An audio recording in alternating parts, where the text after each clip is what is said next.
आपली संस्कृती, आपले संस्कार सदा राहू दे आपल्या सोबत. भारताच्या महान ग्रंथांचे आणि काव्यांचे संपूर्ण संकलन. सबस्क्राईब करा तिलक. हा दृढ निश्चय कसा काय करता येईल? विश्वासाने. कोणावरच्या विश्वासाने? परमात्म्यावरच्या विश्वासाने, सत्यावरच्या विश्वासाने, तुझ्या धर्मावरच्या विश्वासाने.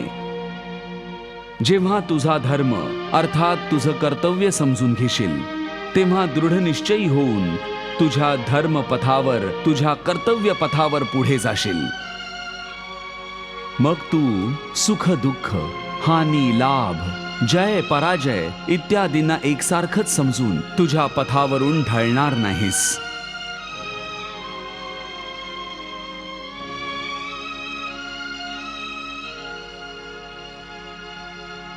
हे अर्जुना, तू शिष्य बनून मला शरण आला आहेस, म्हणून इथपर्यंत मी तुला ज्ञानयोग अथवा सांख्ययोगाची शिकवण दिली आहे. आता मी तुला कर्मयोगाच्या संदर्भात तो गूढ विधी सांगणार आहे, ज्या योगे तू कर्म करत राहून सुद्धा कर्माच्या बंधनातून मुक्त राहशील.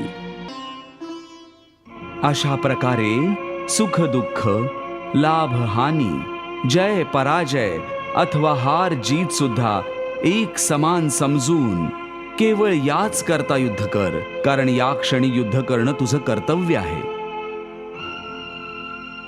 आणि जर या मानसिकतेने याला तुझा धर्म समजून युद्ध करशील, तर त्याचं तुला पातक देखील लागणार नाही. हे काय बोलतोयस तू केशव, की युद्ध करून देखील पाप नाही लागणार? युद्धात तर इतकी हिंसा होईल, लाखो प्राण्यांची हत्या होईल. मग मनुष्य त्याचा पाप लागण्यापासून कसा वाचेल? जर कुठचंही कार्य निष्काम कर्मयोगाच्या भावनेने केलं गेलं, तर ना त्याचं पाप लागतं आणि ना त्याचं पुण्य मिळतं. हे पार्था, जे कर्मयोगी असतात ते आसक्ती त्यागून कर्माच्या यशापयशाला समबुद्धीने तोलून योगाद्वारे परमात्म्यावर आस्था ठेवून कर्म करत राहतात. म्हणूनच समबुद्धी योग म्हटलं जातं.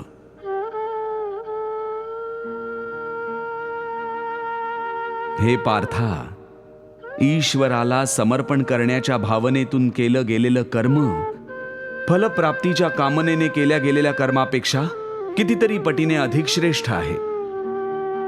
ज्ञानी पुरुष कर्मफळाची आशा न धरताच समबुद्धी योगाद्वारे कर्म करत राहतात आणि पाप पुण्य आदी भावनांपासून मुक्ती मिळवतात. पार्था, तू सुद्धा अशा भावनांतून मुक्त होऊन जाशील जेव्हा तू समबुद्धी कर्माचं आचरण करशील. पार्था, एक गोष्ट लक्षात ठेव, फळाच्या वासनेने फळावरच दृष्टी ठेवून कर्म करणारा सकाम मनुष्य उत्तम कर्म करून सुद्धा कर्मयोगी होऊ शकत नाही. अशा मनुष्याला प्रसिद्धीसारखे लाभ प्राप्त होऊ शकतात, परंतु त्याला परमात्मा आणि शांतता प्राप्त होऊ शकत नाही.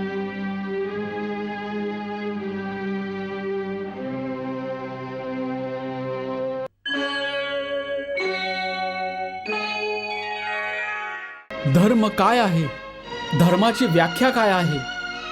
या गोष्टीचा निर्णय कोण करतं?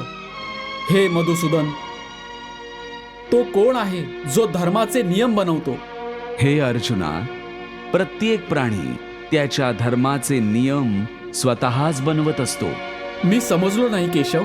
असं बघ पार्था, धर्माचा नियम जर दुसऱ्याने बनवलेला असेल तर तो तुझा धर्म असू शकत नाही. तुझा धर्म तोच आहे ज्याला तू स्वतः बनवलं असेल, ज्याला तुझ्या आत्म्याने स्वीकारलं असेल. धर्म वैयक्तिक गोष्ट आहे, ज्याचा निर्णय व्यक्तीला स्वतःलाच करावा लागतो.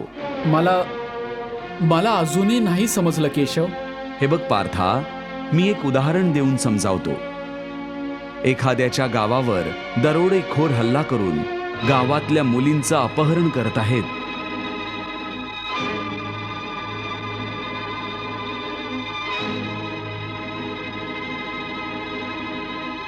त्याच वेळी एखाद्याचा पिता मृत्यूशय्येवर पडून आयुष्याच्या अंतिम घटका मोजतो आहे आणि पुत्राकडे वारंवार पाण्याचा एक एक घोट मागतो आहे.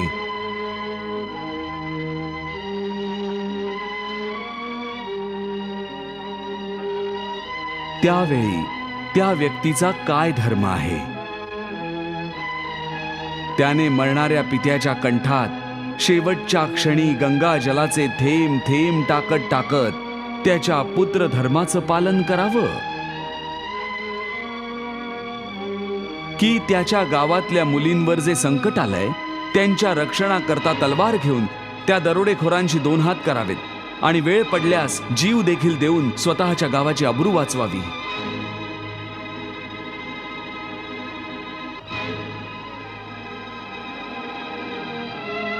याचा निर्णय कुणी दुसरा कसा काय घेऊ शकतो? यालाच धर्माची द्विधा किंवा धर्म संकट देखील म्हणतात.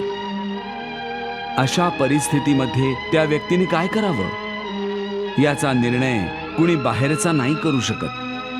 हा निर्णय त्यानेच घेतला पाहिजे की त्या क्षणी त्याचा प्रथम धर्म काय आहे. त्या क्षणी त्याचा आत्मा त्याला जे सांगेल तोच त्याचा धर्म आहे. म्हणूनच हे अर्जुना, प्रत्येक प्राण्याचा धर्म व्यक्तिगत असतो.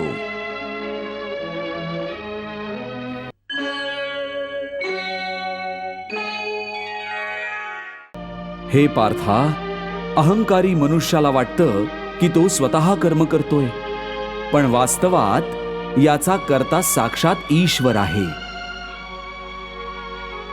ईश्वर तुझ्याकडून कर्म करून घेतोय हे जाणून तू तुझी सर्व कर्म मला अर्पण कर. कर्मफळाची आशा सोडून दे आणि युद्ध कर. अर्जुना, तू माझा मित्र आहेस, सखा आहेस, तरीही मोहमायेच्या अधीन कसा झालास? हे लक्षात ठेव पार्था, की अधर्माची साथ देणाऱ्यांचा विनाश अधर्मींसारखाच होतो आणि जो तुझ्यासारखा धर्माच्या मार्गावरून विचलित होतो आणि धर्माच्या मार्गावर चालणाऱ्यांची साथ देत नाही, तो नकळत अधर्माचीच साथ देत असतो आणि अधर्मालाच मदत करत असतो.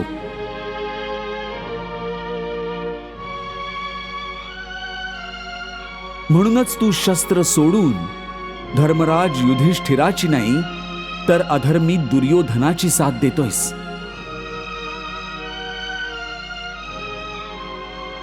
हे अर्जुना, तू महात्मा आहेस. महात्मा जे दुसऱ्यांसाठी जगतात आणि दुसऱ्यांसाठीच मरतात. ते आपलं जीवन आणि आपला मृत्यू दोन्ही लोककल्याणासाठी अर्पण करतात. म्हणूनच तुलाही लोककल्याणासाठी या जीवन मृत्यूच्या चक्रातून बाहेर पडून विचार आणि निष्काम कर्म करायला पाहिजे.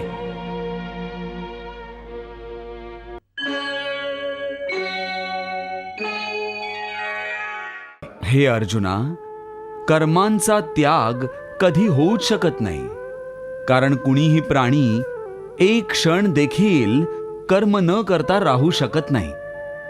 सर्वजण प्रकृतीमुळे उत्पन्न झालेल्या गुणांद्वारे प्रतिक्षण कर्म करण्यास बांधील आहेत. त्यामुळे जर प्राणी कर्म करण्यासाठी विवश असेल तर निदान त्याने कर्म अशा प्रकारे करावं जसा एखादा यज्ञ केला जातो.